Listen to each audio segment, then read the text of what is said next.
Good afternoon, and welcome to Pakistan Today News from our New York studio. I'm Chris Taylor. The United States military operations against Iran are rapidly costing billions of dollars, according to reports shared with the U.S. Congress. Officials say the first week of the conflict alone has already cost nearly $6 billion. Around $4 billion of that amount has reportedly been spent on munitions and missile interceptors used during the operation. Analysts warn that if the conflict continues at the same pace, the overall cost could exceed $10 billion within just 10 days. Experts say the figures highlight the financial strain of modern warfare, particularly the heavy reliance on expensive precision weapons and advanced defense systems. Meanwhile, reports also indicate that around 140 U.S. service members have been wounded during the early phase of the operation, raising further concern about the growing human and financial toll of the conflict. Turning now to diplomatic developments, Pakistan's Deputy Prime Minister and Foreign Minister Ishaq Dar has spoken with Kuwait's Foreign Minister Sheikh Jarrah Jabir Al Ahmad Al Sabah to discuss the evolving regional situation.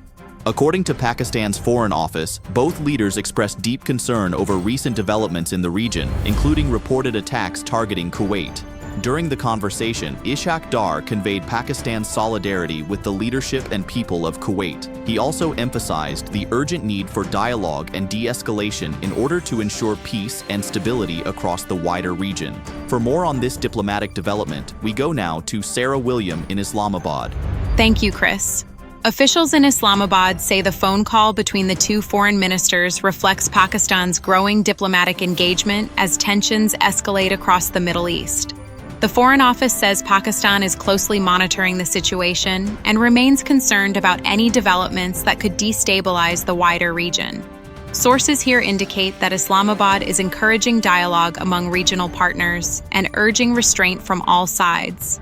Analysts also say Pakistan is positioning itself diplomatically to support peace initiatives while maintaining close coordination with Gulf allies. Sarah William reporting from Islamabad.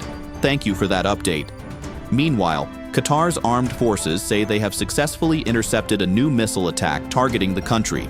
According to Qatar's Ministry of Defense, the missile was detected and neutralized by the country's defense systems before it could cause damage. Authorities later confirmed that the immediate security threat had been eliminated and that the situation has returned to normal. Reports by Al Jazeera say Qatari officials reassured residents that defense forces remain fully alert and prepared to protect the country amid rising regional tensions. In other developments, the head of the Catholic Church, Pope Leo, has expressed profound sorrow over the victims of recent bombings across the Middle East. According to Vatican News, the Pope said many of those killed were innocent civilians, including children. He also mentioned Father Pierre El Rahi, a Maronite priest who was killed in an Israeli attack in the Lebanese town of Klaya. The Pope prayed that hostilities would end as soon as possible and called on the international community to work toward lasting peace in the region. Meanwhile, Lebanon's state media reports that an Israeli airstrike has hit an apartment building in central Beirut. The country's national news agency says the strike targeted a residential apartment in the Aisha Bakr area. This marks the second attack on the heart of the Lebanese capital since the latest phase of fighting between Hezbollah and Israel intensified. Authorities say they are currently assessing the situation as regional tensions continue to rise.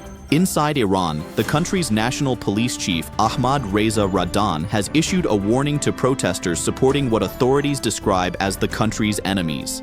Speaking in remarks aired by the state broadcaster Islamic Republic of Iran Broadcasting, Radan said such individuals will no longer be treated simply as protesters, but will instead be considered hostile elements. He added that Iranian security forces are fully prepared and ready to defend the revolution. The statement comes as tensions remain high and protests continue to grow in parts of the country.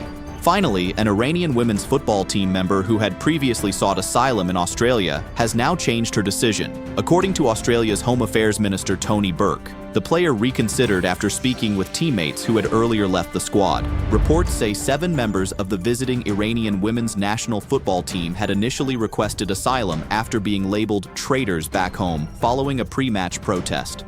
Authorities confirmed that each player was separated at Sydney Airport and given time to privately consider their asylum options before making individual decisions. That's all for now. You're watching Pakistan Today News. I'm Chris Taylor.